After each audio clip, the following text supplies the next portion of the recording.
আজকে আমরা আয়তঘন চ্যাপ্টারের 1 নম্বর এবং 2 নম্বরের প্রশ্নগুলি নিয়ে আলোচনা করব। চলো একের দাগের অঙ্কটা কি বলছে দেখো। একটি সমকোণী চৌপলাকৃতি বাক্সের ভিতরের আয়তন দিয়েছে এবং ভিতরের ভূমিতলের ক্ষেত্রফল বলেছে, বাক্সটির ভিতরের উচ্চতা। সমকোণী চৌপলের আয়তনের সূত্রটা কি?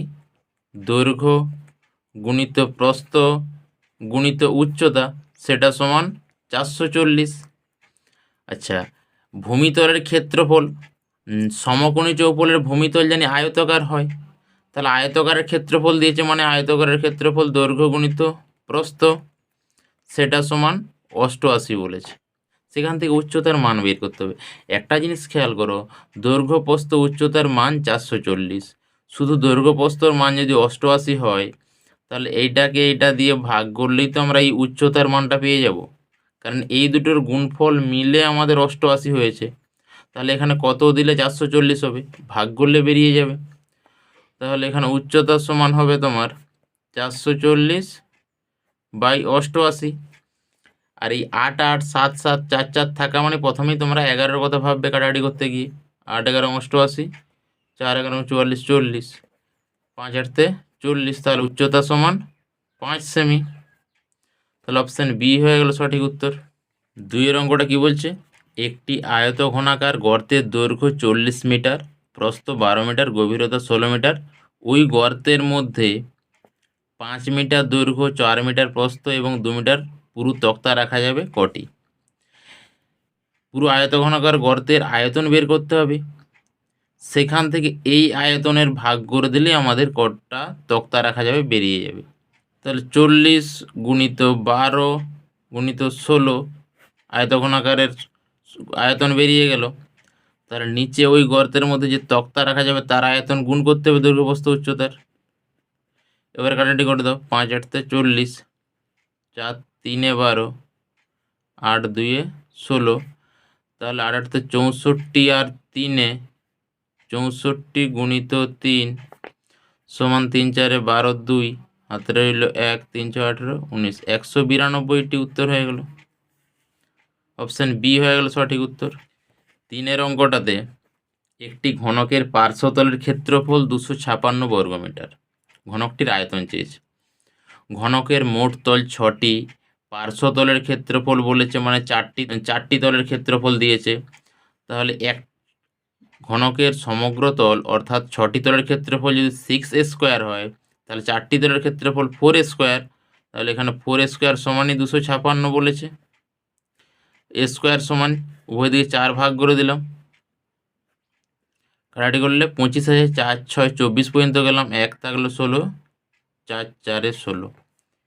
এ স্কোয়ার যদি 64 হয়, এ সমান √64, এখানে প্লাসটাই নেব, মাইনাসটা নেব নি, কারণ এখানে আমাদের বাহুর কথা বলেছে। তাহলে এ সমান 8, এ সমান 8 চেয়েছে। ঘনকটির আয়তন, বাহুর দৈর্ঘ্য 8 বেরিয়ে গেল। আর ঘনকের আয়তনের সূত্র জানি বাহুর কিউব মানে 8-এর কিউব হবে।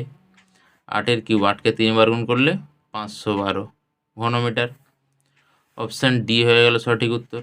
4-এর অঙ্কটা খুবই ইম্পর্ট্যান্ট অঙ্ক, মাধ্যমিকে আসার মতো অঙ্ক। খুব ভালো করে অঙ্কটা করবে। দুটি ঘনকের আয়তনের অনুপাত দিয়েছে। একটা ঘনকের বাহু যদি এ হয় তাহলে তার আয়তন হবে এ কিউব, আর একটা ঘনকের বাহু ধরলাম বি, তাহলে তার আয়তন হবে বি কিউব, সমান 1/27 দিয়েছে। ঘনক দুটির সমগ্র তলের ক্ষেত্রফলে অনুপাত চেয়েছে। তার সূত্রটা কি না, 6a স্কোয়ার হবে সমগ্র তলের ক্ষেত্রফল প্রথম ঘনকটার, দ্বিতীয়টার তাহলে 6b স্কোয়ার। 6 6 কেটে গেল, a বাই বি এর মান আমাদেরকে বের করতে হবে এখান থেকে, বা a বাই বি তার হোল কিউব। এটা সমানই 1/3 তার হোল কিউব লিখতে পারি 1/27কে। তার মানে a বাই বি এর মান কত পেয়ে গেলাম? a বাই বি এর মান 1/3 পেয়ে গেলাম, এখানে বসিয়ে দেব। তাহলে 1/3 তার হোল স্কোয়ার সমান 1/9, মানে 1:9 হয়ে গেল সঠিক উত্তর, সমগ্র তলের ক্ষেত্রফলের অনুপাত। তাহলে অপশান সি হয়ে গেল সঠিক উত্তর। 5-এরটাও খুবই ইম্পর্ট্যান্ট অঙ্ক, 4 এবং 5 দুটোই ইম্পর্ট্যান্ট অঙ্ক। একটি ঘনকের সমগ্র তলের ক্ষেত্রফল এস বর্গ একক, তাহলে সমগ্র তল যদি এস হয় তাহলে সেই এস এর মান জানি 6 স্কোয়ার সমগ্র তলের ক্ষেত্রফল।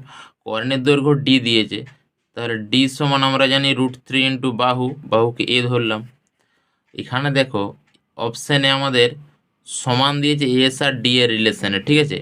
তাহলে একদিকে আমরা এস রাখলাম আর একদিকে ডি রাখলাম, ঠিক আছে। এবার এস এর মান কত? 6 স্কোয়ার, ডি এর মান √3 ইন্টু এ। তাহলে একটা জিনিস খেয়াল করো, এইটা কি সমান হচ্ছে আমাদের? সমান হয়নি। নিশ্চয়ই এটাকে স্কোয়ার আছে, মানে এটাকে স্কোয়ার করতে গেলে বর্গ করতে হবে। আচ্ছা, বর্গ করার পরেও কি আমাদের সমান হচ্ছে? √3 স্কোয়ার মানে √3 স্কোয়ার মানে 3 আর এ স্কোয়ার হয়ে গেল। এখনও দেখো আমাদের সমান হয়নি দুটো, তাহলে তার সঙ্গে 2 গুণ করলে সমান হবে। তাহলে প্রথমে কি করলাম? এসের সঙ্গে ডিকে মিলাতে গেলে প্রথমে স্কোয়ার করেছিলাম, তারপর 2 গুণ করলাম, অর্থাৎ এই রিলেশনটা আমাদের দাঁড়িয়ে গেল দুটোকে সমান করতে গেলে। তাহলে এটা দেখো কোন অপশানে আছে? এটা দেখো ডি স্কোয়ার সমান s/2। এটাকে সাজিয়ে নিয়ে আমরা ডি স্কোয়ার সমান s/2 উভয় দিয়ে 2 ভাগ করলে এই রিলেশনটা দাঁড়িয়ে গেল, মানে অপশান ডি হয়ে গেল সঠিক উত্তর। এমসিকিউকে সবসময় শর্ট প্রসেসে বা শর্ট টেকনিকে তোমরা ভাবার চেষ্টা করবে, বেশি লেখার দরকার নেই একদম। এমসিকিউ যতটা শর্ট প্রসেসে তুমি বুঝতে পারো সেটা চেষ্টা করবে। বি এর সত্য মিথ্যাগুলো কি বলছে? একটি ঘনকের প্রতিটি ধারের দৈর্ঘ্য দ্বিগুণ হলে ঘনকটির আয়তন প্রথম ঘনকের 4 গুণ হবে।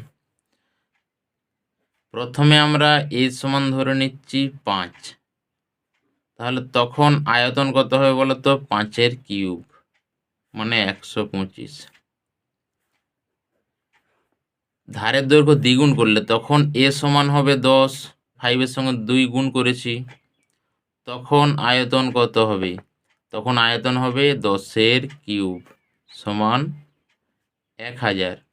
তাহলে এইটার কি এটা 4 গুণ হবে? এরা বলছে যে ঘনকটির আয়তন প্রথম ঘনকের 4 গুণ, এটার সঙ্গে এটা 125-এর সঙ্গে 4 গুণ করলে 500 হয়, কিন্তু এখানে বলছে যে 1000 হবে, তাহলে এটা মিথ্যা হবে, এটা মিথ্যা হয়ে গেল।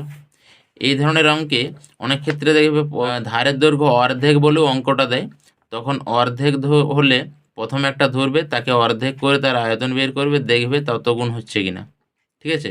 অর্ধেক দিয়েও অঙ্কটা দেয়। 2-এর অঙ্কটাতে বলেছে বর্ষার সময় 2 হেক্টর জমিতে বৃষ্টিপাত 5 সেমি উচ্চতার হলে বৃষ্টির জলের আয়তন কত? এখানে হেক্টর দিয়েছে, হেক্টরটাকে প্রথমে আমরা বর্গমিটার, 2 হেক্টর মানে 2 হেক্টর, 1 হেক্টর মানে 10,000 হয়, তাহলে 2 হেক্টর মানে 20,000 বর্গমিটার হবে, 20,000 বর্গমিটার। আচ্ছা, এটা তাহলে তোমার ক্ষেত্রফল হয়েছে, আর ক্ষেত্রফলের সঙ্গে উচ্চতা বের করলে আয়তন পাওয়া যায়। উচ্চতা কত? না, উচ্চতা সমান 5 সেমি, সেমিকে মিটারে নিয়ে যেতে হবে, তাহলে ভাগ করতে হবে, বাঁ দিকে আসলে 100, 2 ঘর 0.05 লিখতে পারো, এত মিটার, ঠিক আছে। এবার অতএব আয়তনটা কত হবে? আয়তন ক্ষেত্রফল ইন্টু উচ্চতা, তাহলে ক্ষেত্রফল আমাদের 20,000 ইন্টু উচ্চতা 5/100, কাটাকাটি করে দিচ্ছি, 5 দুগুণে 10, তাহলে 1000 ঘনমিটার হচ্ছে। এটাই বলেছে 1000 ঘনমিটার, তাহলে 2-এরটা আমাদের সত্য হয়ে যাবে। শূন্যস্থান সি এর 1-এরটা, একটি সমকোণী চৌপলের কর্ণের সংখ্যা 4টি।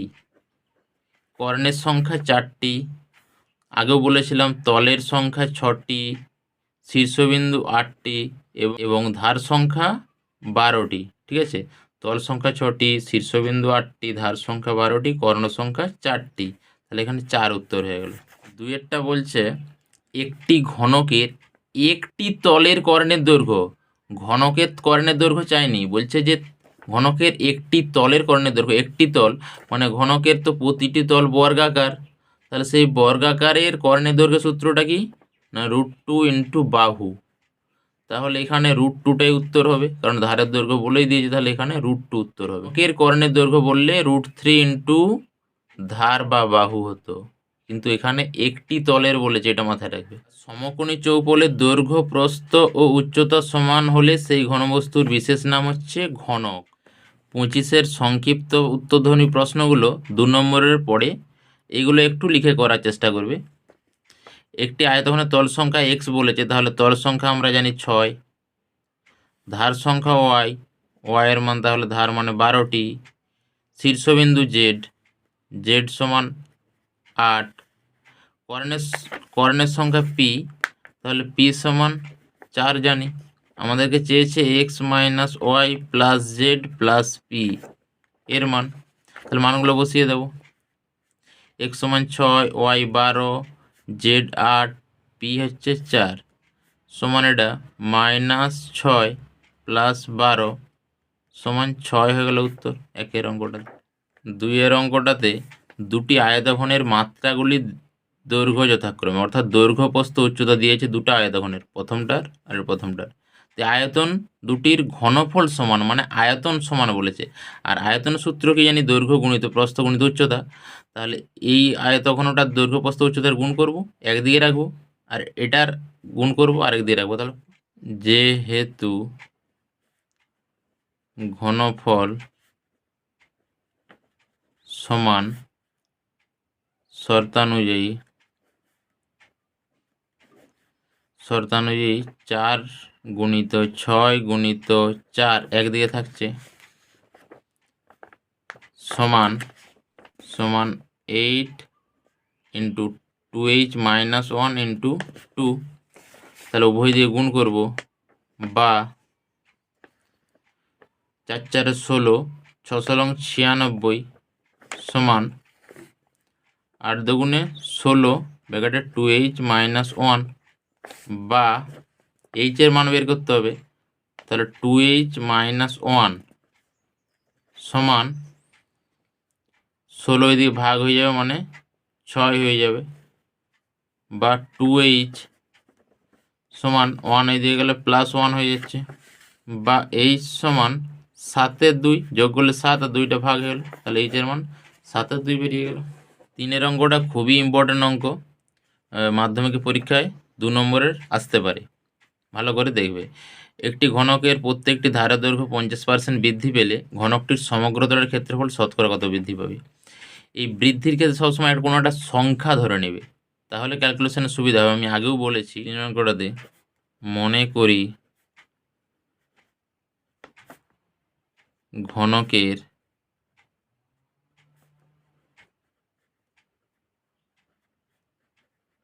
ধারের দৈর্ঘ্য সমান 10 একক ধরে নিলাম এখানে, ঠিক আছে। তখন সমগ্র তলের ক্ষেত্রফল কত হবে? সমগ্র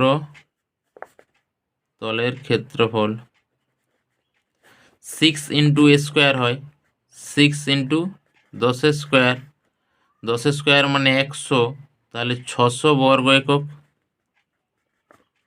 সমগ্র তলের ক্ষেত্রফল হয়ে গেল। 50% বৃদ্ধি করা হয়েছে, আগে 10 ছিল, তার 50% মানে 5, তাহলে 10 আর 5-এ যোগ হয়ে যাবে, বৃদ্ধি মানে। তো এখন ধারের দৈর্ঘ্য, আগে 10 ছিল, তার 50% বেড়েছে, মানে 15 একক। তাহলে অতএব তখন সমগ্র তলের ক্ষেত্রফল কত হবে?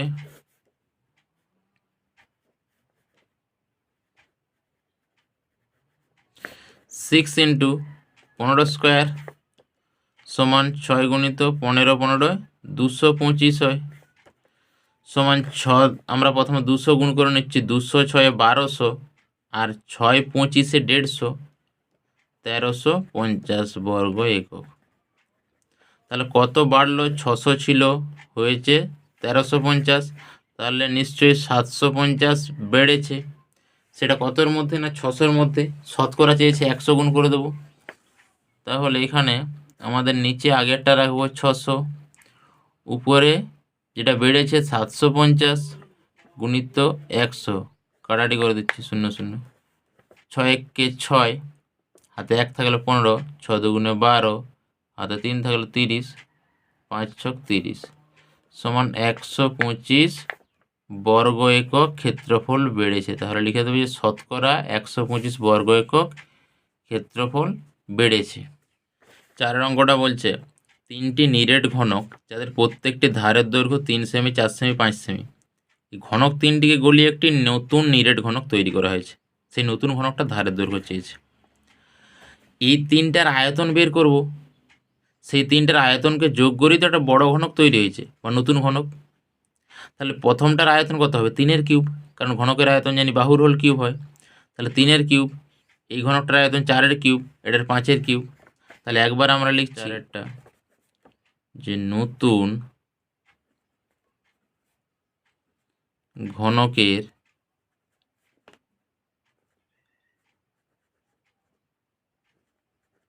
আয়তন সমান এই তিনটার আয়তন যোগ হবে 3-এর কিউব প্লাস 4-এর কিউব প্লাস 5-এর কিউব ঘন সেমি। 3-এর কিউব মানে 27, 64, 125 সেমি কিউব।